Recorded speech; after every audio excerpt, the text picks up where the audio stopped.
মেলবোর্নে লজ্জার হার ভারতের। অস্ট্রেলিয়ার কাছে 184 রানে হেরে গেল টিম ইন্ডিয়া। ক্রিজে একমাত্র খেললেন যশস্বী জয়সওয়াল। যোগ্য সঙ্গত দিতে পারলেন না কোনো ব্যাটার। এর মধ্যে বিতর্ক যশস্বী জয়সওয়ালের আউট নিয়ে। বাংলাদেশে থার্ড আম্পায়ারের সিদ্ধান্ত নিয়ে বিতর্ক। তৃতীয় আম্পায়ার যখন রিপ্লে দেখছেন তখন স্নিকোতে কোনো বড় স্পাইক দেখা যায়নি। তারপরও তৃতীয় আম্পায়ার আউটের সিদ্ধান্ত নেন।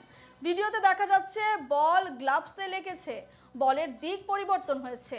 পাল্টা যুক্তি থার্ড আম্পায়ার শরফুদুল্লাহ সৈকতের। ভারত বিদ্বেষের আঁচ এবার মেলবোর্নের মাঠে। একাধিক মহলে উঠছে প্রশ্ন।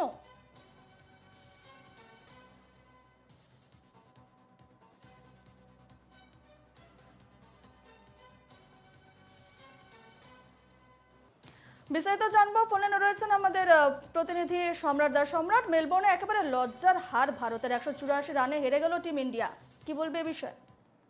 নিঃসন্দেহে ভারতের যে টেস্ট চ্যাম্পিয়নশিপ খেলার যে আশা ছিল সেই আশায় অনেকটাই কঠিন হয়ে পড়লো।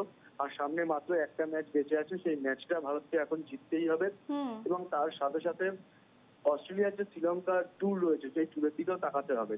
এবং আজকের ম্যাচের কথায় যদি আসি, যেটা আমরা আজকে দেখলাম, আজকের পঞ্চম দিনের খেলায় যেভাবে ভারতীয় দল মুখ থুবড়ে পড়লো, ব্যাটিং লাইন আপ একের পর এক, ভারতের যে স্ট্রং লাইন আপ সেই লাইন আপ অস্ট্রেলিয়ার পেস বোলিং এর সামনে কার্যত মুখ থুবড়ে পড়লো। এবং যেটা সবচেয়ে বিতর্কের, যশস্বী জয়সওয়ালের যে আউট নিয়ে বিতর্ক হচ্ছে, যে বাংলাদেশের থার্ড আম্পায়ার শরফুদ্দৌল্লাহ সৈকতের সিদ্ধান্ত নিয়ে এখন এই মুহূর্তে একটা বিতর্ক চলছে। কারণ যেটা আমরা দেখতে পাচ্ছি, যশস্বী জয়সওয়াল যে বলটা খেলেছিলেন সেই বলটা যখন রিফ্লেক্ট করছে সেটা 200 মিটারে ধরা পড়েনি, কিন্তু ভিডিও দেখে মনে হচ্ছে কোথাও একটা রিফ্লেকশন আছে। সেই রিফ্লেকশন দেখে ফিল্ড আম্পায়ার আউট দেননি, অস্ট্রেলিয়া রিভিউ নেয় এবং থার্ড আম্পায়ার সেখানে আউট দেন।